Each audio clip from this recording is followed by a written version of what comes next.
اس نے پتہ نہیں اپنے ماحول سے کیا سیکھ لیا ہے. اس نے کوئی اچھی بات سیکھی ہے یا کوئی بری بات سیکھی ہے. اگر اس نے کوئی اچھی بات سیکھی ہے تو پھر تو ٹھیک ہے, اگر بری بات سیکھی ہے تو آپ کو پتہ بھی نہیں چلے گا اس نے اپنے ماحول سے کیا سیکھا.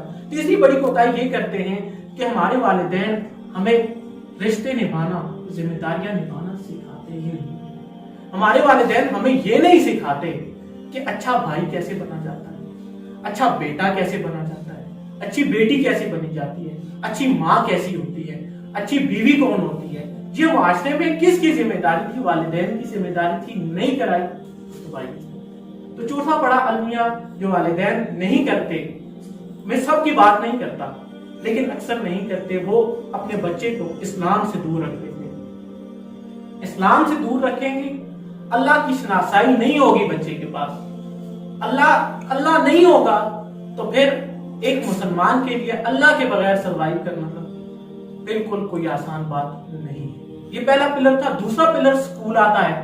سکول کا کام یہ تھا کہ اس نے بچے کی سوچ کو پالش کرنا تھا, ایک نظریہ دینا تھا, ایک سوچ دینی تھی.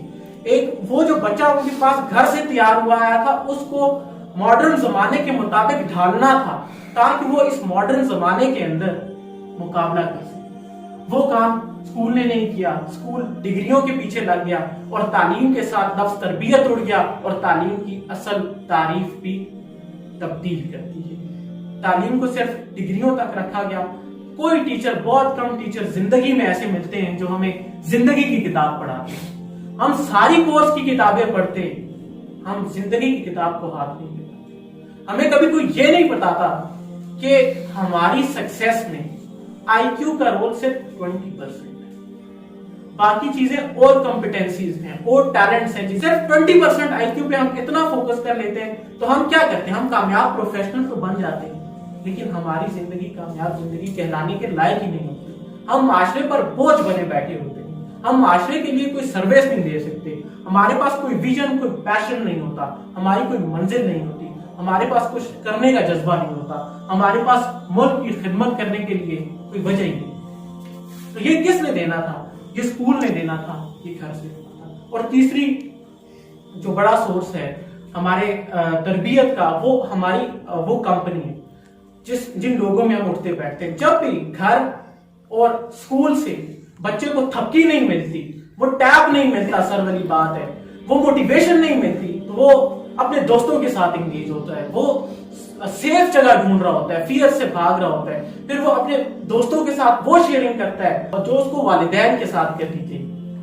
تو جب بھی بچہ اپنے اس سرکل میں رہے گا جس کا شاید والدین کو بھی نہیں پتا, تو ہو سکتا ہے وہ خراب ہو جائے. اگر تو قسمت سے اس کو اچھا سرکل مل جاتا ہے تو اچھی بات ہے, اگر نہیں ملتا پھر تو بربادی ہی اس کا مقدر ہے. تو یہ بھی ایک اسکیل اپ کس کے ساتھ بنانی ہے, کس کے ساتھ بگاڑنی ہے, کس کے ساتھ کتنا تعلق قائم رکھنا ہے, اور یہ بھی دنیا کی ایک بڑی اسکل ہے. اگر آپ یہ سیکھ لیں یہی ہوگا کہ آپ کی زندگی میں بہت چینج آئے گی. اب اس کے حل کی طرف آتے ہیں. سب سے پہلا حل تو یہ ہے کہ اگر حکومت کورونا وائرس کی اتنی آگاہی کر سکتی ہے تو اس سے بھی بڑا مسئلہ پیرنٹنگ ہے سر.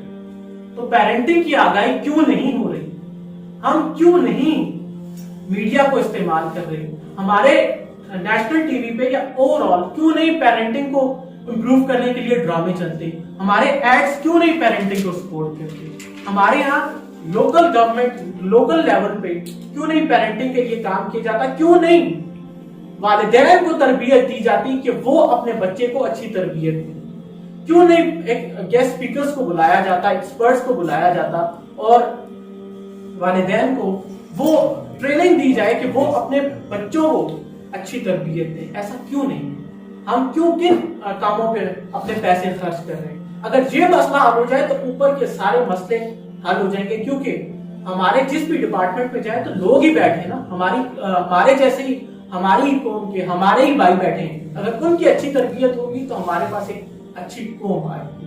اس کے بعد ہمیں اپنے کورسز کے اندر نبی پاک صلی اللہ علیہ وسلم کی سیرت کو ڈالنا بہت ضروری ہے. یہ چھوٹے چھوٹے سٹیپس ہیں. اگر اویئرنیس کے بعد ہم نے کورس کے لیول پر اگر یہ کلچر پروموٹ کرنا شروع کر دیا تو کل یقین کریں کہ ہمارے پاس وہ قوم ہوگی جس کو ہم کھڑے ہو کے دیکھیں گے تو وہ دنیا سے بھی بہت آگے چلے گی.